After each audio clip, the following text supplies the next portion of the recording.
It's your girl again, the bold, beautiful, your host in between I stand.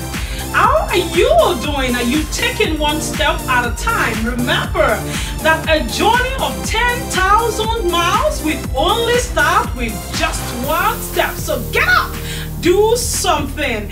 Today I have a beautiful, young, smart, intelligent lady in the house. She had her own share of domestic violence, the most horrific and terrifying story, but she scaled through. A lot of people were not fortunate to come out alive. She came out alive and she wants to motivate you.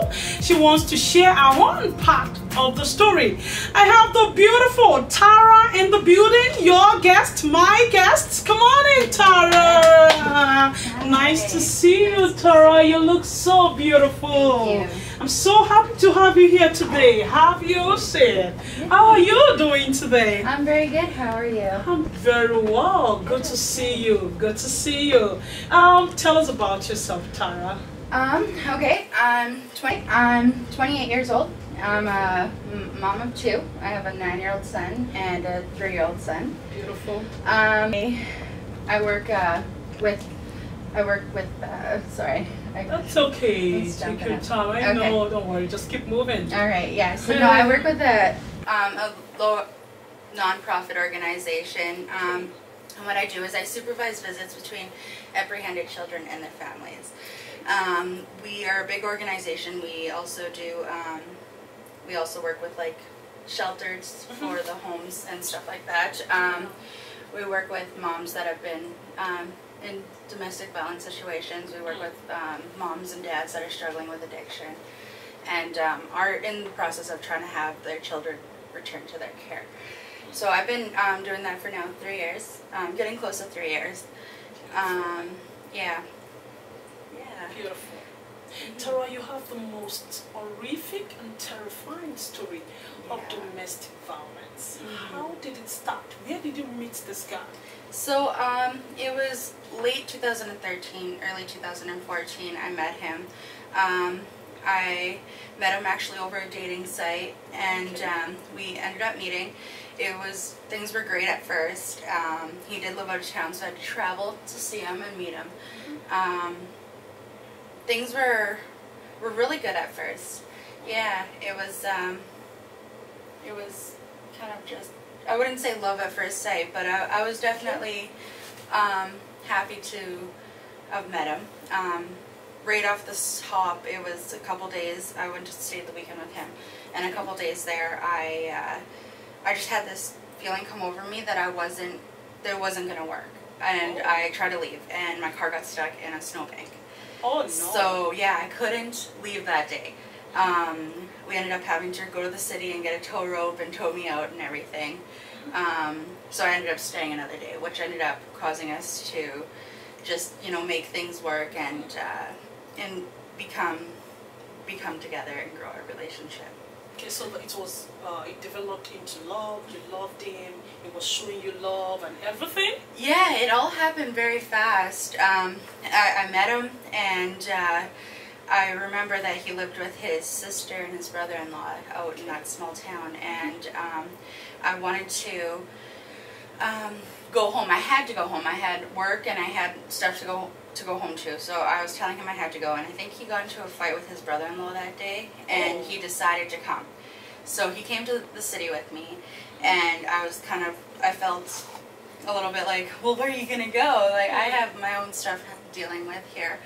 And he kind of just didn't really have much to say. He kind of just stayed with me, and that's where it kind of all just started. He was originally from Edmonton. He was working out in Edmonton. Okay. Then he came back to Saskatchewan and went and stayed with his sister in that small town. Okay. So I remember when I brought him to the city, I was just a student, so finances were very low at the time. So I borrowed money to buy him a ticket to get back to Edmonton. And he decided that he didn't want to go. So again, it was a second thing that came over me that I was trying to leave, but I kind of felt like I had feelings for him. I didn't exactly want to leave right off the hop. yeah, when I think back to it, it's crazy how many opportunities had arose, I guess would be the word, for me to have asked him to leave, but he didn't, and it just didn't end up being that way. So I then talked with my parents, because I was staying with them. Again, I was a student and I was fairly young. I was like, do you guys mind if he stays with us for a bit? This and that, well, you know, we're finding our own place. It was temporary, so that all went good. And I remember it was like 2 months into the relationship, I ended up finding out I was pregnant. And that's when things started to get really bad. So I barely knew this man. I think that a lot of our relationship at the start was with, it had a lot of alcohol involved in it, where we were just kind of enjoying ourselves for the time being. And then, yes, I got pregnant quite early. And then after I told him, he got angry, and he was like, I want to abort this child. I want you to have an abortion. And he drove me to the hospital, and we went in there. It was a hospital in Saskatoon here, and we went in there, and I was crying, and the nurses are like, "Are you okay? Are you okay?" And I was like, "I'm pregnant." I was like, "And I think I want to abort my baby." And they were like, okay, it's all right, just relax. They took me into this room by myself, and they left him in the waiting room. And some lady came in there, and she's like, "Is everything all right? Like, why are you crying?" What, like, they just knew that something wasn't right. Yeah, they knew. And I said, I personally don't believe in abortions. I was like, I don't believe in abortions, and he has me here, and he wants me to abort this child. And I was like, I don't know what to do. I was like, I'm still in school. Like, a lot was overcoming me. Like, I didn't know how I was gonna deal with a lot of things. However, it wasn't my first time at the ball game. I already had an older son, so I was really nervous, yeah. And so she said, I need you to know that we're not going to make you abort this child. You don't have to. This is your baby too. You do not need to listen to him. We can have him escorted out of this hospital, and then you can leave. And at the same time, I felt so obligated to have him with me, because where was he going to go? I moved him to Saskatoon. So it was all about PT, kind of? It was all about, like, PT, like you just don't want to leave him. Yeah, that was kind of what it was. It was like, where's he going to go? What is he going to do? And I know that right off the hop, there was a lot of, like, attempts for suicide. Like, one time I'll just lay by this train and just leave me here. And he took his stuff out of my vehicle, and he was, so I felt like I had to kind of have him with me. And so I left the hospital, and he came with me, and we went back to my parents. And he was drinking that night, and I was sitting there, and I obviously remaining sober, and I was scared. And that's when things started to get really bad. He's like, I don't want this baby. I don't want this baby. And I was like, what is the problem? Like, and he kept going off about how he did not want this baby. Was it walking at that time? He wasn't, no. He wasn't walking? No. So he was just kind of there and living off of me and my parents. And, yeah, so I recall laying down on the bed, and I think it might have just hit him, but he suddenly snapped, and he was a guitar player, an electric guitar player, and he threw his guitar, and it hit the wall. And then he came up to me and just started punching me in the stomach. Just like that? Yeah, and he's like, you little bastard. He's like, you ruined my life. And he would, like, punch me, and I was like, what are you doing? What are you doing? Like, stop. And then my mom came in there, and she's like, what's going on in here? And because, like, everything was so, like, I was still in shock. So I covered up that what was happening. I said, everything's okay. I was like, we just dropped something.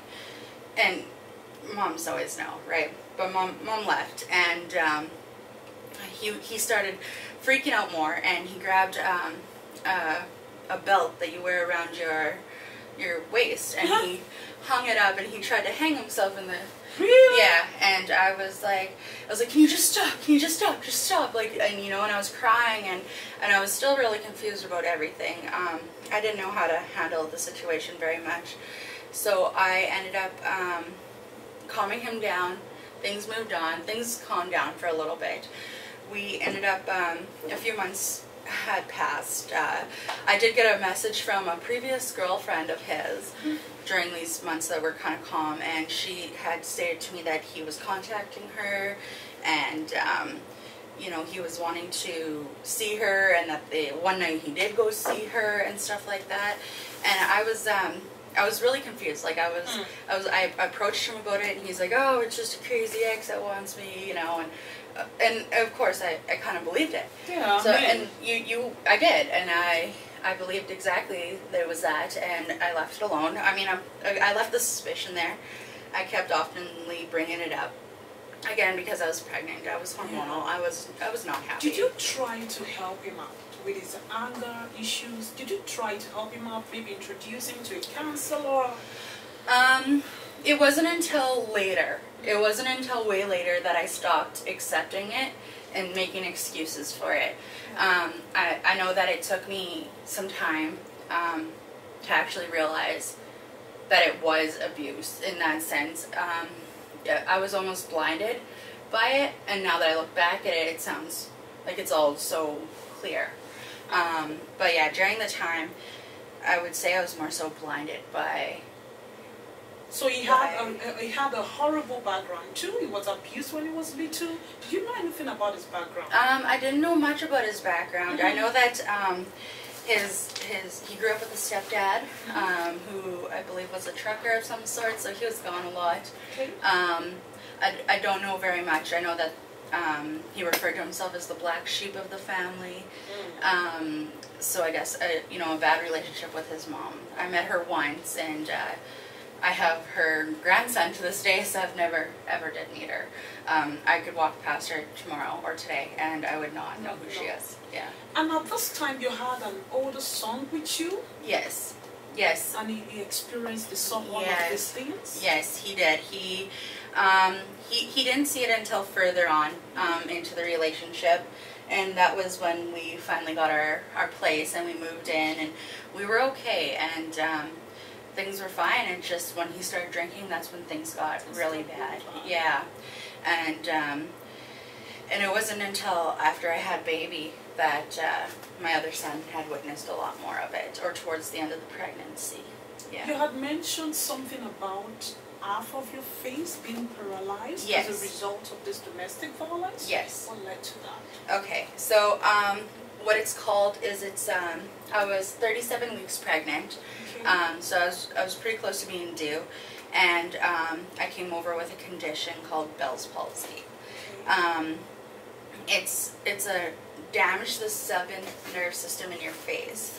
Yeah, so it causes half of your face to droop and to become like lifeless. You can't move it, and it's usually caused by either like a hard trauma to the face. So what had happened was he was choking me one night, and it caused damage to the nerve system right in my neck area here, and caused it to paralyze. I know that it has improved over the time, but if I'm really tired, you can notice it, or if I'm out with friends, you can notice it. It just depends on the time and the day and how I'm feeling. So I know that like to people that don't know me, they don't normally see it. Of course, I can't even see it right now. Yeah, and it's like just certain movements that I do with my face. Like if I raise my eyebrows, my one eye kind of stays, and certain things, right? So it's yeah, I've noticed it. I was really depressed when it first happened. I was extremely depressed. Like, so you had some mental issues? Oh, definitely. And during the domestic violence and stuff like that, he would as he would become abusive, he would play loud screamo music, and he would play it on his guitar, and he'd blast it, and for like years, even I don't even know if I still can, but I couldn't even listen to it because it would just trigger emotions. And during the time, it was crazy. Wow. And there was a time you were sleeping in the bus? Was he in the bus or in the car with your son? Yes, in my car, in my vehicle. Yep. So there was times where we would come home and he would already be drunk, playing his guitar, screamo music would be blaring, and he used to go at the walls with like sledgehammers in his fists and just bust up everything that I had. Went with a hammer at a computer. But yes, as an escape, we had to run and flee. And we would have to sleep in the car. I'd call the police, and there was only so much that they could do because he was on my lease agreement, and he could not leave. So if I had a safe place to go, and because I was already gone, I was able to, there was nothing that they could do. Yeah. And your son was with you all this while? Yes, my son was with me. A lot of that time was during the time that I was still pregnant. Okay. At one point I did have to take the newborn baby with me into the vehicle, and we went and slept in the middle of nowhere. Wow. I had to go through McDonald's test for hot water to warm up the bottle for the baby. Wow. Yeah, so there was times where, and I felt scared to open up to anybody about what was happening. I don't know why I kept it a secret for so long. I think I was, like I said, I was making excuses for him and for them to accept him for who he was. Mm-hmm. So did all of these affect your little boy? Because you saw all of this happening. How did you help him to get over this? Yes, my little boy did end up seeking counseling. I know that he did used to tell me that when he gets big that he wanted to hurt him and stuff like that. But no, he is doing absolutely fine. He's doing great. And there was a time you said you had a baby and you had to go for exams and all of that? Right. Yeah, so I had the baby, and I went to go for an ultrasound. Okay. And he ended up being like, let's go in here. So he went in, and as the lady was showing me the baby, and that's such a wonderful moment, and the baby's moving and everything, she looks up and she says, "Aren't you gonna watch?" And he's like, "Yeah, I've seen it," and looked back at his phone. And when we got out of the ultrasound place, I was like, "What was that about?" He's like, "I don't really care about this little bastard." Like, he was just... Really? Yes, and then he started driving my car, and he was driving really fast and being very intimidating. So he was, yeah, he was a very interesting man. Wow. Well, we're still on this issue of domestic violence. It's a no, no, no. Sit back, relax, and I will be right back.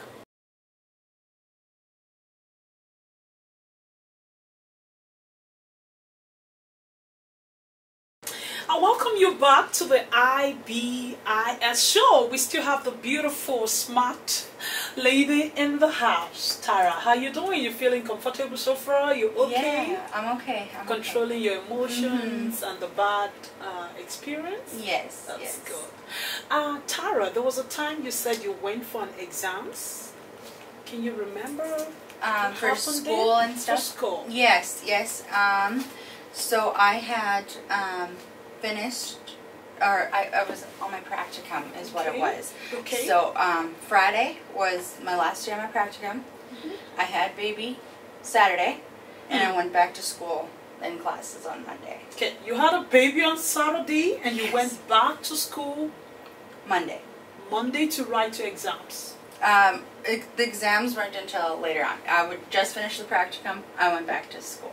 Wow. Yeah, so I went back to class on Monday with the brand new baby and dealing with everything. Yes. So how was the result? Did you pass? I did pass, yeah. I ended up finishing that last year. It was my second year, skills and trades that I finished. Beautiful. Yeah, I ended up making it through, having baby in January, and classes weren't done till May. So I did have some studying to do and stuff. Yeah. So Tara, when did you draw the line?